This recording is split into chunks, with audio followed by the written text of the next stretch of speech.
তো আলু আর ময়দা দিয়ে মজার একটা নাস্তা বানিয়েছি আর এই নাস্তাটা বানানো কিন্তু অনেক অনেক সহজ আর খেতেও কিন্তু দারুণ মজার। আসসালামু আলাইকুম সবাইকে, কেমন আছেন সবাই? আশা করি ভালো আছেন। আলহামদুলিল্লাহ আমিও ভালো আছি।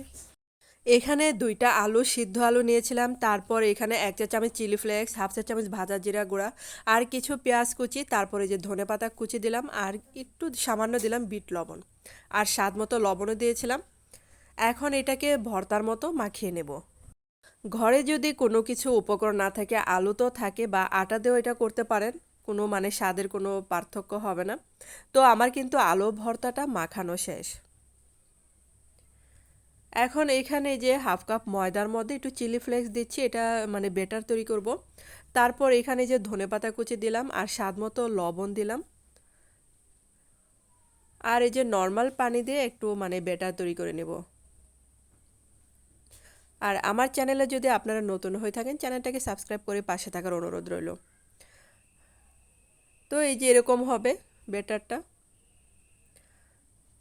আর আমি আগে থেকে এই যে এখানে ময়দা মানে ডো বানিয়ে রেখেছিলাম একটু তেল আর যে নর্মাল পানি দিয়ে। তারপর এই যে ডোটাকে ২ ভাগে ভাগ করে নিচ্ছি।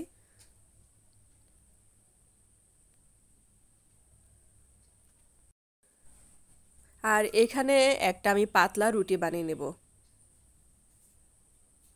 আর এখানে একটু আটা নিয়েছি রুটিটা বানানোর জন্য। তো এই যে রুটিটা এরকম হবে, মানে এত পাতলাও না এত মোটাও না। তো আমি এখানে একটা গ্লাস নিয়েছি, আপনারা মানে কাটার থাকলে যে কোনো কাটার দিয়ে কাটতে পারেন এটা।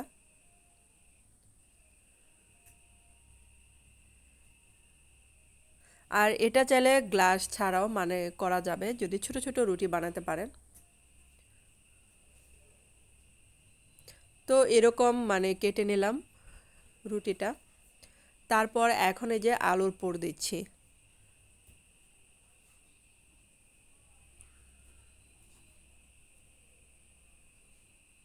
আর এখানে এই যে ২টা রুটির মতো নিয়ে হাত দিয়ে একটু চেপে চেপে দিতে হবে।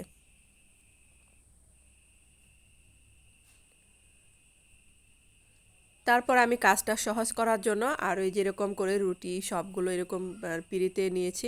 তারপরে যে আলুগুলা দিয়ে একটার উপরে একটা মানে চেপে চেপে দিব এটা।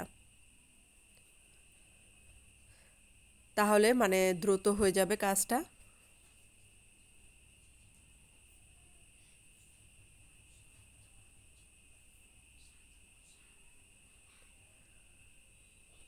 তারপর এই যে আমার বানানো শেষ, এখন হচ্ছে ভাজার পালা। তো আমি সেই বেটারে ডুবিয়ে তারপর তেলে দেব এটা। তো আমি কিন্তু প্রথমে হাত দিয়ে দিয়েছি, আসলে হাত দিয়ে দিলে মানে সবগুলো উপকরণ ওঠে না। তার জন্য চামিচ দিয়ে মানে দেওয়াটাই ভালো। তো আমি এই যে শেষে চামিচ দিয়ে দিয়েছি, দেখেন সবগুলো উপকরণ উঠেছে। আর চুলার আঁচটা আমি মিডিয়াম আঁচে রেখেছি, তাহলে এটা ক্রিস্পি হবে।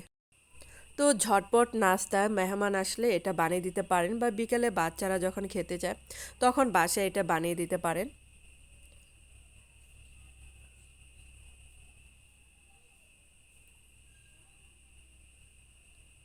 একটার উপর একটা যখন লেগে যাচ্ছিল তখন আমি যে ভাজা কাঠি দিয়ে ছাড়িয়ে নিচ্ছি। আর এটা সহজে ছেড়ে গেছে।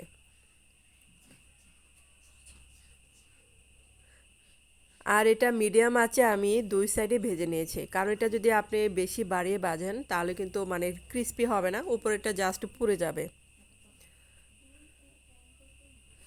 তো হয়ে গেছে ২ সাইডই। তারপরে যে এখন নামিয়ে ফেলছি চুলা থেকে। আর এটা গরম গরম খেতে কিন্তু দারুণ মজার। তো বাসায় কিন্তু অবশ্যই ট্রাই করবেন এটা। তো এখন এটা লোভনীয় নাস্তাটা কিন্তু বানানো শেষ, এখন হচ্ছে গরম গরম খাওয়ার পালা। তো দেখেন কতটা সুন্দর হয়েছে নাস্তাটা। তো একটা কিন্তু ভেঙে দেখাচ্ছে আপনাদেরকে। আর এতটা ক্রিস্পি হয়েছিল এটা আর এত মজার হয়েছিল, বাসায় সবাই খেয়ে তো অনেক অনেক প্রশংসা করলো, এতটা মজার হয়েছিল। তো ধন্যবাদ সবাইকে এতক্ষণ আমার ভিডিওটা দেখার জন্য।